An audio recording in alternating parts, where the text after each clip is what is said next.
Okay, अब आज हामी डिम्याट अकाउन्ट र मेरो सेयर अकाउन्ट कसरी बनाउने भनेर सिक्नेछौँ है। एकदम सजिलो प्रोसेस छ, छोटो प्रोसेस छ, 15-20 मिनटमा भइहाल्छ। त्यही भएर भिडियो चाहिँ पुरै हेरिदिनुहोस् होला र सुरु गरिदिइहालौँ ढिलो नगरिकन। फर्स्टमा गुगलमा गएर अब अनलाइन सेक्युरिटिज टाइप गर्नु कि अब खास चाहिँ तपाईँले जुन ब्रोकरको कम्पनीबाट बनाउँदा नि हुन्छ है। मेरो चाहिँ ट्रेडिङ अकाउन्ट अनलाइन सेक्युरिटिजमा भएर मैले अनलाइन सेक्युरिटिजबाट देखाइरहेको हो। अब यसरी टाइप गरेपछि फर्स्टमा वेबसाइट आउँछ, त्यो वेबसाइट मैले खोलेँ। अब वेबसाइट खोलिसकेपछि यहाँ अनलाइन रेजिस्ट्रेसन भन्ने छ नि, यो अप्सन खोल्नु पर्यो। अब यो अप्सन खोलेपछि यहाँ 3टा अप्सन छ। एउटा चाहिँ इन्डिभिजुअल केवाइसी अपडेट, एउटा चाहिँ डिम्याट अकाउन्ट ओपनिङ र एउटा चाहिँ डाइरेक्ट अनलाइन रेजिस्ट्रेसन। अब यहाँ हामीलाई डिम्याट अकाउन्ट खोल्नु पर्ने भएकोले डिम्याट अकाउन्ट ओपनिङमा क्लिक गर्नुहोस्। अब डिम्याट अकाउन्ट ओपनिङमा क्लिक गरे पछाडि जस्ट तपाईँको एउटा केवाइसी फर्म जस्तो खुल्छ। अब यो केवाइसी भर्ने मात्र हो कि हाम्रो काममा नि अकाउन्ट बनिहाल्छ।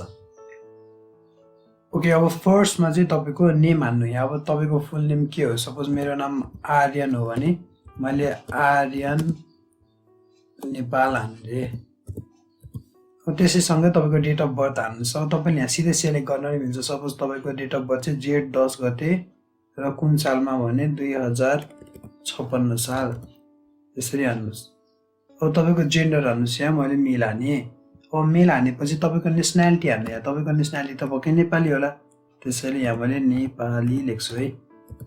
अब यस पश्चात तपाईँको फादर्स नेम हान्नुहोस्। यहाँ अब फादर्स नेम तपाईँको के होला त? ल सपोज मैले राम हान्दै, राम नेपाल। त्यसै गरी मदर्स नेम पनि हान्नुहोस्। मदर्स नेम सपोज सीता हान्दै, सीता नेपाल। अब यस पश्चात तपाईँ यहाँ ग्रान्डफादर्स नेम हान्नुहोस्। सपोज लक्ष्मण नेपाल।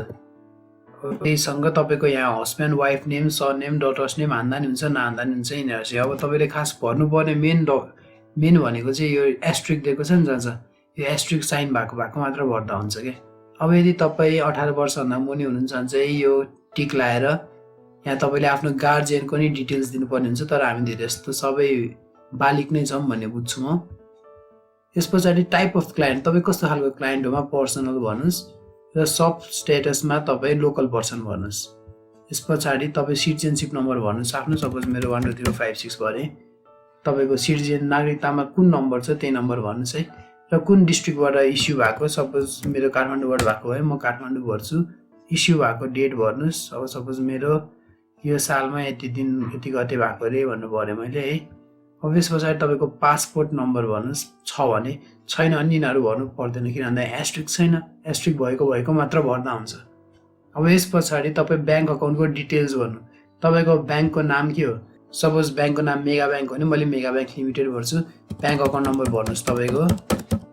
त्यस पछाडि तपाईँ आफ्नो ब्याङ्क अकाउन्टको टाइप, युजली सेभिङ अकाउन्टै हुन्छ। यदि करेन्ट अकाउन्ट भने करेन्ट चुज गर्नु, नत्र सेभिङ भने चाहिँ S.B अकाउन्ट चुज गर्नुहोस्। र यस पछाडि तपाईँ ब्याङ्क एड्रेस, ब्याङ्क एड्रेस कहाँ छ त तपाईँको? सपोज मेरो कपनमा छ भने म कपन भर्छु। र त्यस पछाडि लास्टमा तपाईँ क्याप्चा यहाँ दिएको कोड भर्नुहोस् 7334 र नेक्स्ट गरिदिनुहोस्। अब नेक्स्ट गरेपछि तपाईँलाई कन्ट्याक्ट डिटेल्स भर भनेको चाहिँ फर्स्टमा तपाईँको अहिलेको करेन्ट एड्रेस, अहिले हाल कहाँ बस्नु भइरहेको छ त्यहाँको एड्रेस भर्नु भनेको छ, मतलब टेम्पोररी एड्रेस। अब तपाईँ कन्ट्री नेपाल हो, प्रोभिन्स अब सपोज काठमाडौँमै हुनुहुन्छ भने बागमती प्रोभिन्स, डिस्ट्रिक्ट काठमाडौँ हुन्छ, म्युनिसिपालिटी अनि सपोज बुढा नीलकण्ठमा हुनुहुन्छ भने बुढा नीलकण्ठ, वडा नम्बर भर्नुहोस्।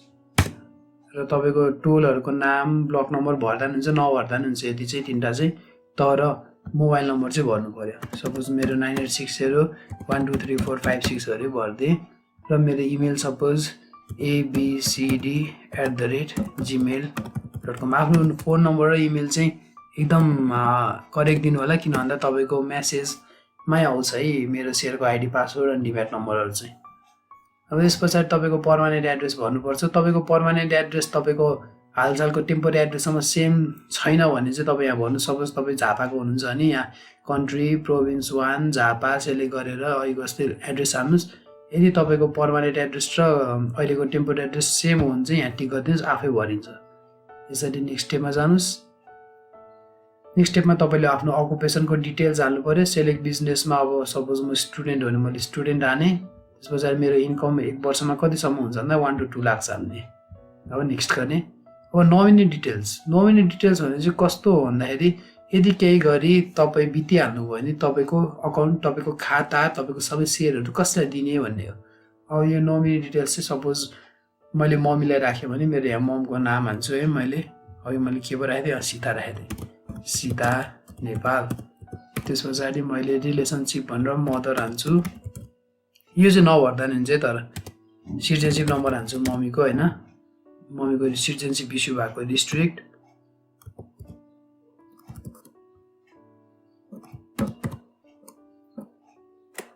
र उहाँको इस्यु डेट होइन, सिटिजन इस्यु भएको डेट र कन्ट्री, प्रोभिन्स अब province 3 Bagmati province, district Kathmandu.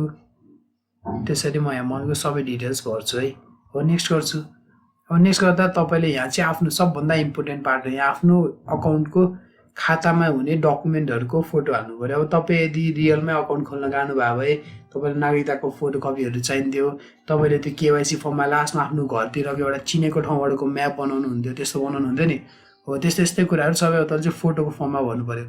के चाहियो त, एउटा पासपोर्ट साइज फोटो चाहियो फर्स्टमा होइन।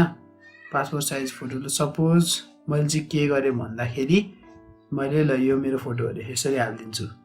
त्यसपछि अकाउन्ट होल्डर म्याप भन्दा म एउटा सेतो कागजमा एउटा रफ म्याप बनाइदिन्छु। सपोज म कपनमा बस्छु भने म गोपी कृष्णदेखि कपनसम्मको एउटा रफ म्याप बनाइदिन्छु है। त्यस पछाडि मेरो सिग्नेचर अपलोड गरिदिन्छु। त्यस पछाडि मेरो छाप लेप्चेको छाप चाहिँ अब तपाईँ के गर्न सक्नुहुन्छ, तपाईँसँग फिङ्गरप्रिन्टवाला लेप्चेको त्यो बोर्ड घरमा छ भने त्यही युज गर्नुहोस्, छैन भने औँलामा पेन अथवा मार्करले एकदम लाइटली कोरेर सेतो कागजमा थम्ब प्रिन्ट गर्नु आइहाल्छ है। अनि त्यसको फोटो खिचेर हालिदिनुहोस्। अब तपाईँको नागरिकताको अगाडिको फोटो यहाँ सेलेक्ट गरेर हाल्नुहोस्, नागरिकताको पछाडिको फोटो यहाँ सेलेक्ट गरेर हाल्नुहोस्। सेल्फी विथ सिटिजनसिप भने चाहिँ कस्तो भन्दाखेरि तपाईँ आफ्नो नागरिकताले समातेर होइन घाँटीको नजिक राखेर नागरिकता र तपाईँको फेस दुइटै देखिने गरी फोटो खिच्नुहोस्। नागरिकताको डिटेल्स क्लियरली देखिनु पर्दैन, जस्ट नागरिकताको फोटो चाहिँ देखिनु पऱ्यो। किन भन्दा यहाँ तपाईँले अघि पब्लिस गरेको नागरिकता र तपाईँको यहाँ भएको नागरिकता चाहिँ म्याच हुनु पर्यो। त्यस पछाडि तपाईँ यदि नाबालिग भने गार्जियन सिटिजनसिप चाहिन्छ, तर तपाईँ 18 वर्षभन्दा माथि हुन्छ यो भर्नु पर्दैन, बर्थ सर्टिफिकेट नि हाल्नु पर्दैन, प्यान कार्ड छ भने हाल्नुहोस्, छैन भने नहाल्नुहोस्, त्यसले केही फरक पर्दैन। अब लास्टमा नोमिनी डिटेल्स। अब तपाईँले यदि कोही नोमिनी आफ्नो नोमिनी जस्तै हामीले मम्मी भरेको थियौँ नि, हो त्यसरी नोमिनी भर्नु भएको छ भने नोमिनीको फोटो, नोमिनीको लेप्चे र नोमिनीको सिग्नेचर भरिदिनुहोस्। यति हाले पछाडि तपाईँले आफ्नो यहाँ अनलाइन सेक्युरिटी चुज गर्नुहोस् होइन, नियरेस्ट ब्रान्च। यति गरेपछि तपाईँले फिनिस गरिदिनु भयो भने तपाईँको एप्लिकेसन सब्मिट हुन्छ। अब मैले यहाँ फिनिस गर्दा सब्मिट हुँदैन अहिलेलाई, किन भन्दाखेरि मैले यहाँ के कुराहरू भरेको छुइनँ होइन। अब फिनिस गरेपछि तपाईँलाई कहाँ लान्छ यिनीहरूले भन्दा, फिनिस गरेपछि तपाईँलाई एउटा पेमेन्ट गर्ने वेबसाइटमा लिएर जान्छ। अब पेमेन्ट चाहिँ किन भन्दाखेरि तपाईँले 200 रुपियाँ तिर्नुपर्ने हुन्छ। 100 रुपियाँ चाहिँ मेरो सेयर अकाउन्ट बनेको र 100 रुपियाँ डिम्याट अकाउन्ट बनेको तिर्नुपर्ने हुन्छ। तपाईँले ब्याङ्कमा गयो भने पनि पैसा तिर्नु नै पर्छ होइन, त्यति चाहिँ अनलाइन तिर्दिँदा हुन्छ। तपाईँसँग अप्सनहरू हुन्छ, ई सेवाबाट तिर्न नि मिल्छ, खल्तीबाट तिर्न नि मिल्छ, मोबाइल ब्याङ्किङबाट तिर्न नि मिल्छ। यदि यिनीहरूको पोर्टल केही गरी चलेको छैन, पेमेन्ट गर्ने ठाउँमा केही इरर आयो भने चाहिँ के गर्दा हुन्छ भन्दा तपाईँले उनीहरूलाई इमेल गरिदिँदा हुन्छ कसरी पेमेन्ट गरौँ भनेर। मैले पनि त्यही गरेको थिएँ, कसरी पेमेन्ट गरौँ भने इमेल गरिदिँदा भोलिपल्ट नै उहाँहरूले मलाई कल गरेर यो ब्याङ्क अकाउन्टमा पैसा पठाइदिनु 200 रुपियाँ कनेक्ट आइपिएसबाट या तपाईँको मोबाइल ब्याङ्किङबाट या ई सेवाबाट जसरी भयो नि पठाइदिँदा हुन्छ 200 रुपियाँ यो ब्याङ्क अकाउन्टमा भनेर मलाई मेल अथवा मेसेजमा भन्नुभएको थियो र मैले गरिदिइहालेँ। त्यति घर बसेरै गरिदिएपछि मेरो अकाउन्ट भोलिपल्ट नै एकैछिनमा एक्टिभेट भइहाल्यो। एक दिनमै मेरो डिम्याट अकाउन्ट बनेको थियो। यसरी तपाईँ आफ्नो डिम्याट अकाउन्ट एक दिनमै बनाउन सक्नुहुन्छ अनलाइन फर्मबाट घरै बसेर। अब यतिमै म आजको भिडियो बन्द गरिदिन्छु। के क्वेसन या प्रब्लम आएमा मलाई भन्नु होला, म अवश्य हेल्प गरिदिनेछु। नेक्स्ट भिडियो चाहिँ अब म ब्रोकरको account online TMS trade management account बनाउन सिकाउने छु। यतिमै भन्दै आज चाहिँ भिडियो बन्द गरिदिन्छु। धन्यवाद, by by, have a nice day.